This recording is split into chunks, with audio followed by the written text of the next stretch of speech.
everybody. So, welcome once again to another live stream of Erasmus. Really, I'm always so excited to talk about Erasmus and pretty much pour into anyone who wants to go ahead and apply for an Erasmus. So if you're new here, you've never heard about Erasmus, you've never heard about who this is Nduta, who is Nduta, why is she here, why is she talking about Erasmus every single time?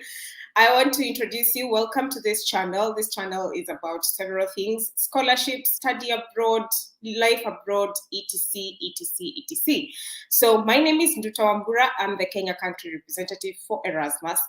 And today, it's my great privilege to be joined by one of the most amazing program representatives. Her name is Jennifer Confidence, all the way from Nigeria. She has been going through this great program and, she has had it all, really, coming from Nigeria, being in Europe and going into different countries, having her experience and telling us, how did she do it?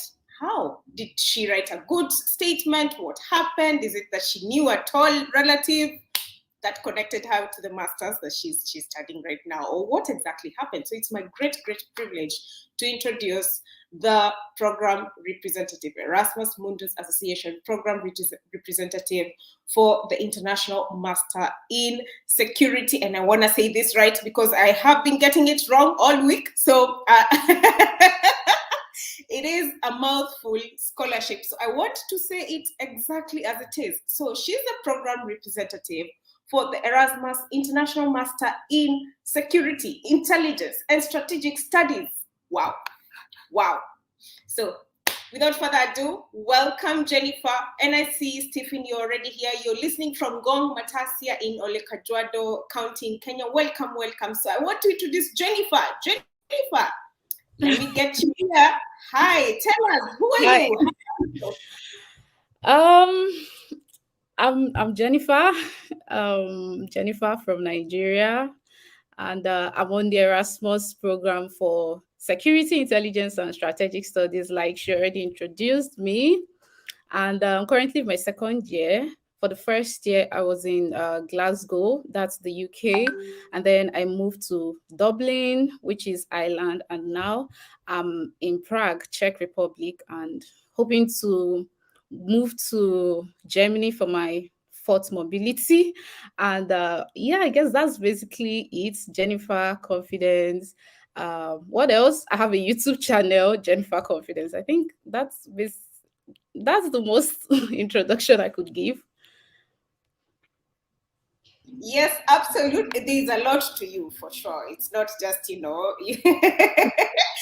a student in now studying your international masters in security and IMISS. I know I'm saying that wrong. IMSIS. You can just say IMSIS. Yeah. So much. Yeah. Yes. So I know that for a fact, there's a process that you had to go through in terms of applying for an Erasmus joint master program. But before we get to that, I want to know, so what was your background like in Nigeria? What did you used to do? And what brought you into, having an interest to apply for an Erasmus joint master program? Mm-hmm. Yeah. Okay. So in terms of education, I have my background in international relations and strategic studies from Ibinedion University, a private university. Is not most times not that popular. You get to hear about the public schools more. Private university, and then I moved on to enroll for a master's degree in policy and development. So in course of doing my NYSC, that's National Youth Service, I don't know if you guys have it, but it's a thing in Nigeria where when you graduate, you get to work with the government, or rather they would post you to any institution. The government would post you to any institution, and then you work with the institution for 1 year. So I met a whole lot of people who were really interested in applying for scholarships and all that. And to be honest, I didn't really know much about scholarship. The first time I got to know about scholarship was after I graduated. And then my dad was like, you should apply for Commonwealth scholarship and all that. So that was the most I knew. And then a lot of us who live together were trying to apply for it. And then I got to know about Erasmus. I sometimes came across this my program, but it looked complicated. I came across it, I think, was it 2018? But I didn't really know much about it and applications, abroad. And so it's always complicated, and it was really complicated for me then. That was the first time I came across it, but I didn't really know whether it came with scholarship or all that. But sometime I found one of my colleagues whom I did NYC with, that's the service with. And he just came I resumed for my other masters, and then he came, he's like, he got a scholarship, and this is it. I was like, scholarship? And he's like, that was May 2019.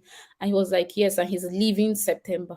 And I was like, ah, in my mind, I was like, she's all of us that came to this Zaria together. And now this, yeah, because for all I cared, like my dad didn't really, as at then I was not, the job I was doing was not paying that much, because I just finished the government job and all that. My dad is like, I don't need to pay for your school fees again. You should get a scholarship. You can actually get a scholarship.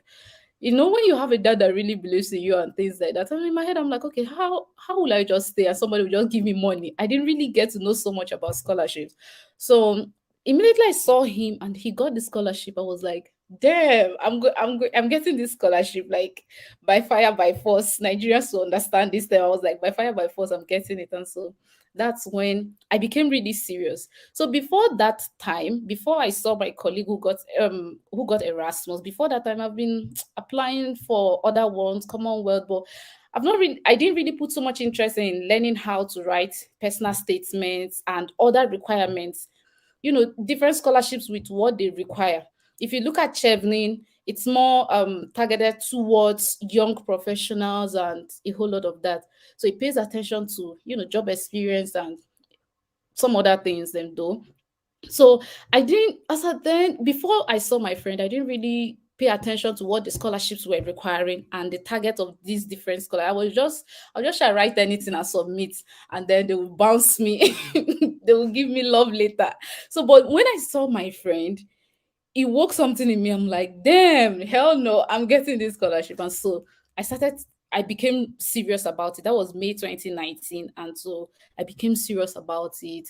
I started applying all the available ones. Then I went back and then I found this my course again. And then I was like, okay, security, intelligence, and strategy makes sense. So I would just go ahead and apply for it. And being someone who has always been interested in the policy aspect of security. And as at then, I just resumed for a master's in policy and development. I was like, okay, maybe I could just go for this security and just focus. At the end of it, I would just focus in the policy aspect of security. And so I started looking into it, and that's when I actually I became serious. So I applied for a couple of scholarships that year. I applied for Commonwealth, applied for Chevening, and then I applied for Erasmus. But my Erasmus own was actually, I didn't go home for Christmas because of this Erasmus application, because where I stayed was at the other end of the country. I'm from the south of my country, but I was then living at the northern part of my country.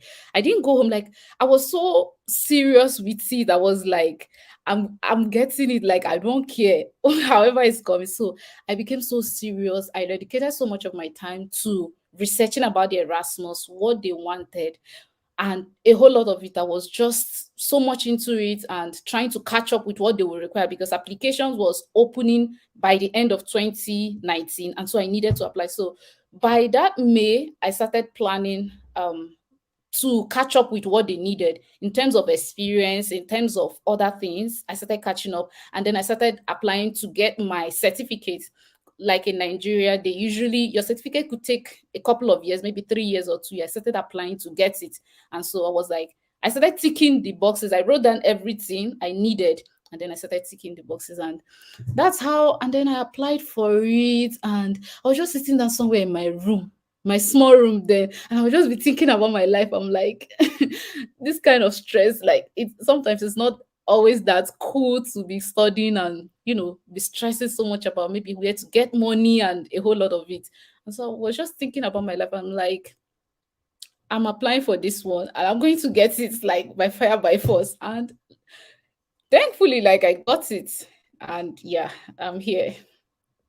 Wow, that is quite the story. So, your inspiration came from several places. It's your father, it's you saying that, hey, I can get this, honestly speaking. So, I'm going to sit down, put in the work, and ensure that I can be able to get in. So, like, it's so amazing to hear such stories because I keep telling my Kenyan community, like, keep trying, do the work that is needed, sit down, concentrate, ask the right questions, get your documents together, prepare ahead of time. These are the same things that you actually did. And here you are, right? So Yeah. that's such an amazing story. So, which means that you had a background or you had an interest in security and policy, like you mentioned. So, that is what led you towards choosing this specific master's, right? Yeah, yeah. And one thing too that I forgot to mention, as at then I already started working on an organization, building my organization is focused on peace, and it was majorly targeted at young people and looking at building young people as strategic pillars of peace in their communities and all that. And I was like, in academics, I'm really interested in the area of security, and in practice, I'm interested in the area of peace building and all of that. So the course really suits into my interest in professional life and in academics, what I really wanted. So I was like, okay, that's it. And the other course which I kind of found interest into was one masters in African studies. There's one in African studies, yeah, but I eventually didn't apply to that one because I think somehow the spirit of my ancestors told me I should apply for this one. And so I just went with what my ancestors said. Yeah. I mean, if you're listening to this much later and you're wondering what is the spirit of ancestors, if you're from Kenya or from Nigeria, you know how we do. And the spirit of ancestors can actually apply even when you're cooking and you're putting so much salt, etc. Yeah. That's a thing. It's a thing that happens in our Yeah. African countries. So, wow. So, now which means now you only focused on one master's after choosing on the catalog. And I know the African master's is actually very, very new, which is something that we spoke the other day about. And uh, you know now you choosing and focusing on this master's, you are able to sit down over a period of time between, you said in May is when you started applying for the, getting your documents together, etc. And then in December, you didn't go for Christmas because you wanted to hit the deadline and sit down and work on it. So, did you have some sort of help? Did you have someone looking into your personal statements, someone guiding you, someone mentoring you? I know the Nigeria Erasmus and Nigeria community is quite strong on this. So, I don't know whether you had some sort of help or. As at then, I didn't, to be honest, I didn't know about Erasmus Nigeria until I got the scholarship. And when I got to know about them was when my program requested for me to submit, what's it called, proof of residency, so that they would know how much I would be paid for my is it travel cost? Yeah. So that was when I got to know about Erasmus because I was searching online trying to identify what is actually proof of residency. And that's when I came across one of the Facebook posts by Erasmus Nigeria. And then that's when I knew that, oh, there's actually a community. And then I reached out to them and they gave me ideas on what to do. So, but then I had an uncle who barrister Emeka Albert. So I don't know if he would ever watch this, but yeah, thank you so much. But he was really helpful in my other applications when I was applying for Commonwealth and Chevney. And so when I wrote my essays, he went through them for Commonwealth and Chevney. He was always going through them. And anytime I write, he would always make some corrections and all that. So that's where I learned how to write my SOP. So when I was eventually writing my Erasmus SOP, I didn't have to send it to anybody. I sat down by myself, given the knowledge I've already gained from writing other essays, scholarship essays. So I sat down by myself and I wrote it, edited it. And then I think he was also the one that told me that I should always use Grammarly to check, my tenses and all that. And I just, from the idea that from the previous guidance he had already given me in writing other scholarship applications that I was making, I just used that knowledge that I got from, talking with him, because he's actually a very busy person. And most of the times when we talk is 11 midnight and all that. So sometimes I felt really guilty or felt bad for keeping him awake. By that time, 11 till 1 a.m., we are talking and he's going through my work and all that. So sometimes, when you're really bothering, I felt I was bothering him because he's a really busy person. And if you know Lagos very well, you know that people in Lagos are always busy. So I just decided, I was like, okay, since he has always been teaching me and I've learned from what the previous ones he has reviewed, I would do this one by myself. And so I sat down from the knowledge and then I wrote it, finish, used Grammarly and other things, other pointers he gave to me, my previous write-ups and all that. I used it, wrote it down, and then submitted. And yeah, I actually got it. Wow, I attest to the fact that what Jennifer is saying right now. You really, really do need to get yourself together, work on the application process. In case you do have some assistance, in case you do have some great mentors, use them to the maximum. Really.